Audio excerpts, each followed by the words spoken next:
Hello. A company's balance sheet consists of three elements. We have the asset, liability, and equity. The accounting equation says that asset equal to liability plus equity. In this video, we will be discussing one of the elements, which is asset. So what is an asset? An asset is a present economic resource controlled by a company as a result of a past event. So we define economic resource as the right that has a potential to produce economic benefit. So for you to be able to determine whether an asset exists or not, there are three key terms you need to look out for. So we have first one being the right. So the right may be established where another party has an obligation. For example, right to receive cash, right to receive goods and services. Another way will be where there is no obligation on another party. That right over physical object. Example PPEs, inventory. And another way that right may also be established is by contract. So we can talk about the lease contract. So the second key term you need to consider is potential to produce economic benefit. So economic benefit include cash flows from the sale of goods and services. So we look at the third key item that you need to also take note of is control. So a company controls an economic resource if it has the present ability to direct the use of the asset and obtain the economic benefit. One thing we should note here is that if an entity has control of an economic resource, then no other party controls that resources. So this is a typical example of a company's balance sheet. So we can see that at the asset part of the balance sheet, we have two types. We have the non-current assets and then we have the current asset. So we will go forward to explain what current asset is and what non-current asset is as well. So what is current asset? Current asset is an asset that can be easily converted into cash within 12 months. So an entity shall classify an asset as current when these four are in place.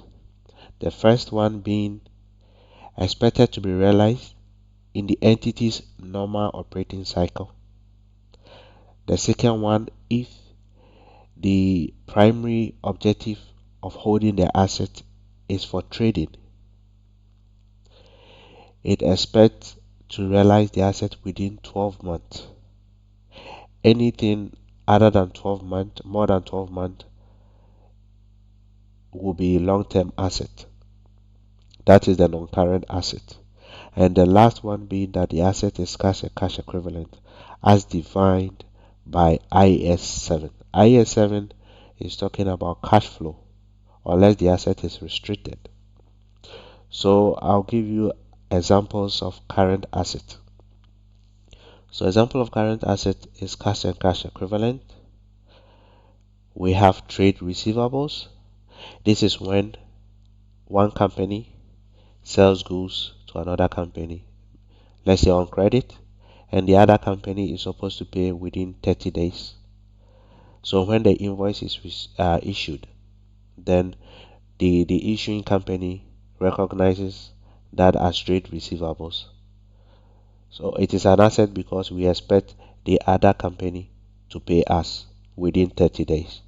And then we have the inventory.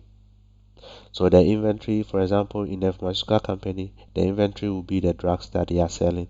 So that will be the inventory. And then we have prepaid expenses. So these are the money that we've paid in advance, which we are yet to incur or enjoy the benefit, right? So for example, we pay insurance in advance. We sometimes we also pay, for most of the companies they pay rent quarterly or yearly.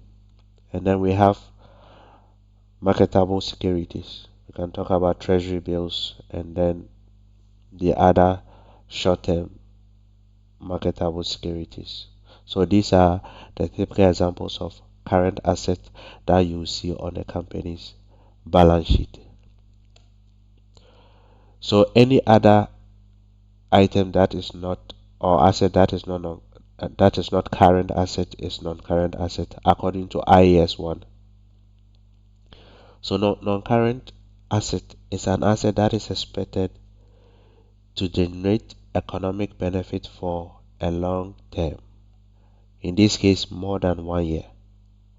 And for this video, I'll concentrate on two types of non-current assets. We have the tangible non-current asset, because these are physical assets which you can touch. Example is vehicle, you have plant, you have machinery, you can physically touch it. That is what is called tangible non-current asset. And for this, you can depreciate it over the useful life of that asset. And for intangible non-current asset, these are the non-physical assets. You cannot touch it. So example could be the intellectual properties. We have the goodwill, we have the copyright, and I'll show you some of the examples in the next slide. So examples of non-current asset. So when you look at the tangible non-current asset part, we can have an example as land, vehicles, equipment, machinery. So for the three here, we depreciate them over the useful life of the asset, but we don't depreciate land because it's assumed that land appreciates in value. And for intangible non-current asset, we have goodwill, example, we have patent, we have trademarks, we have copyright, and these are amortized. It's in the same way as depreciation, but for intangible, we use the term amortization. So we will look at the rules of debit and credit when it comes to an asset. So a debit entry will increase an asset, and a credit entry will decrease an asset. So when it comes to asset, just for a recap, we have non-current asset, we have current asset. And for non-current asset, we have two types. We have the tangible and the intangible. The tangibles are depreciated over the useful life, and as well as the intangible are also amortized. So this will be the end of this video, and please like and subscribe to my channel as I'll be sharing more videos with you in the coming weeks. Thank you so much for watching, and please comment in the comment section. See you in my next video. Bye bye.